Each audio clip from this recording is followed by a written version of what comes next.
যে একটা তাদের মনে যে একটা প্রশ্নের উদ্রেক হয়েছে, এটা একেবারেই অমূলক না।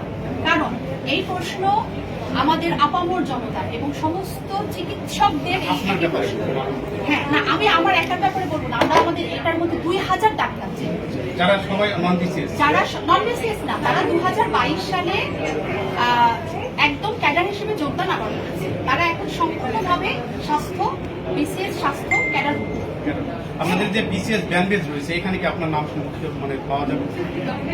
হ্যাঁ, অবশ্যই পাওয়া যাবে। প্রজ্ঞাপন তো আপনাদেরকে আমি ওকে দেখাচ্ছিলাম যে আপনাদের তো একটা নিজস্ব মানে এটা অনলাইন 100 বার আমাদের কোড নাম্বার আছে, এটা একদম পুরা গোছানো এবং আপনাদের মাধ্যমে এবং আমাদের যারা এই যে ছোট ভাইয়েরা বৈষম্য বিরোধী ছাত্র আন্দোলনের যারা আমাদের কাছে আসছে, আমরা তাদেরকে আরো জানাতে চাই, তাদের কাছে আমরা আরো দাবি রাখতে চাই। তাদের রেজিস্ট্রেশন নাম্বারটা আমাদের একটু দিবেন। এটা কি আমাদের মানে সরকারি এখানকার নাকি আমাদের বিএমডিসি? দুটাই। বিএমডিসি তো আমরা এমবিবিএস পাবেন, আপনি তো ওই যে বিসিএস পাবেন না, আমরা এফসিপিএস পর্যন্ত আমরা পেয়েছি, এফসিপিএস এবং হচ্ছে বিএমডিসি এটা পেয়েছি, কিন্তু বিসিএস তো পাই না, ওটা বিসিএস এর তথ্য নাই।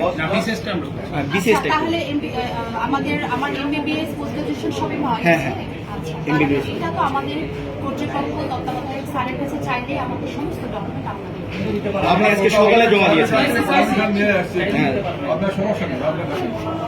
আমার না, এখানে এভাবে ওপেনলি কোড নাম্বার বলা যায় না ভাই, সরকারি যে এটা সরকারি নাম্বার, এটা আমি ভেরিফিকেশনের একটা বিষয় আছে, ভিত্তিতে নিয়োগ হয়েছে সরকারি অস্থায়ী না, আমরা এখন স্থায়ী। আচ্ছা আচ্ছা, আমার একটা কথা ছিল, আপনি বলছেন অস্থায়ী না, এখন আপনারা স্থায়ী। আচ্ছা, স্থায়ী হোক অস্থায়ী সেটা বিষয় না, সরকার থেকে আপনাদেরকে একটা পদে নিয়োগ করার পর আপনাদেরকে যে কোড নাম্বারটা দেওয়া হয়, কি জন্য দেওয়া হয়? আপনার ভেরিফিকেশনের জন্য, যে আপনি আসল মানে প্রকৃতভাবে আপনার নিয়োগ হয়েছে কিনা, স্বচ্ছভাবে হয়েছে কিনা। সেই কোড নাম্বারটা আপনি আমাদেরকে দেন, সেটা দিলে তো সমস্যা নেই।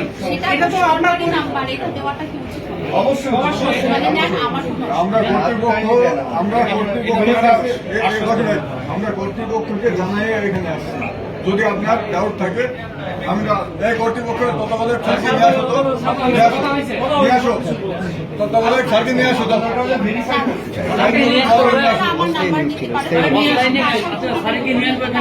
হ্যাঁ, নিয়ে আসো, নিয়ে আসো, নিয়ে আসো। আপনার ভেরিফিকেশন নাম্বারটা আমাদেরকে দিন, যেটা গভর্নমেন্ট কিন্তু আপনাদের কাছে কি আমাদের আপনি লিখেন, আপনার কার্ডে তো থাকার কথা। আপনি একজন এমবিবিএস ডাক্তার, এটা আমরা ইয়ে কোনটা সমস্যা না, কিন্তু আপনি বিসিএস নিয়ে আমি বলতেছি যে আপনার যেটা সার্টিফিকেট বা কোনো তো লেখা থাকবে, এটা আমার আপনি হাতে মুখস্থ লিখে আছে তো। মুখস্থ থাকলে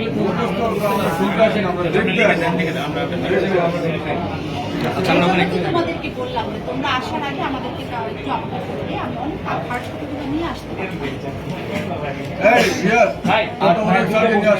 এবং আপনার কততম বিসিএস হিসেবে ইয়ে করতেছেন সেটা একটু লিখে দিন। ওটা রিড করো মানে 19 আগস্ট 2009 সালের যেটা অস্থায়ী হবে, সেটা হঠাৎ করে স্থায়ী হলো কি? সেটা তো অনেক আগেই হয়ে গেছে। আর শুনেন, নন ক্যাডার হিসেবে স্থায়ী হয়েছিল। আপনার নন ক্যাডার হিসেবে যদি স্থায়ী হয়, তাহলে আপনি বিসিএস ক্যাডার কিভাবে দাবি করতে পারেন? এটা বলছি না, কথা আমার শেষ। আমি আমার ব্যক্তিগত একটা কথা বলি, আমি 38তম বিসিএস পরীক্ষা দিয়েছিলাম, রিটেন ফেল করেছি, তার মানে আমি তো ক্যাডার নই। আমি কিভাবে দাবি করতে পারি? আপনি নন ক্যাডার হবেন? না, নন ক্যাডার ছিল। আমি নন ক্যাডারও না, আমি ক্যাডারও না, আমি কিভাবে দাবি করতে পারি? 22 থেকে যে আমাদের এন ক্যাডার হয়ে গেছে। আপনি ক্যাডার কততম ক্যাডারভুক্ত হলেন সেই দিকটা আপনি একটু দিয়ে বলুন। আমরা দাবি করেছি এটা নিয়ে তো হাইকোর্টে রিট চলমান। রিটটা কিন্তু আচ্ছা, আমাদের বিসিএস এর আপনার প্রথম বিসিএস থেকে বর্তমানে এখন 45তম বিসিএস আমরা পর্যন্ত। যেহেতু বলছি যে আপনি কোন ইয়াতে বিসিএস ক্যাডার ভুক্ত হয়েছেন, আপনি যেটা বলছেন যে আপনারা দাবি করছেন, না মানে আপনাদের কিছু দাবি দেওয়া আছে সরকারের কাছে। একটু কততম বিসিএস এ আপু আমরা অবশ্য আমরা 28 এর আগে জয়েন করেছি। আমাদের বিসিএস বিসিএস এ কততম বিসিএস এ? আমি একটু প্রশ্ন বলি। আমাদের ক্যাডার হিসেবে যোগদান করা হয়েছে।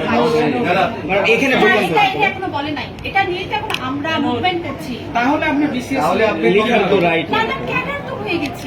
আপনি ক্যাডার হয়েছেন, ঠিক আছে, আপনি ক্যাডার হয়েছেন, সেটা মেনে নেওয়া হলো যে আপনি ক্যাডার হয়েছেন।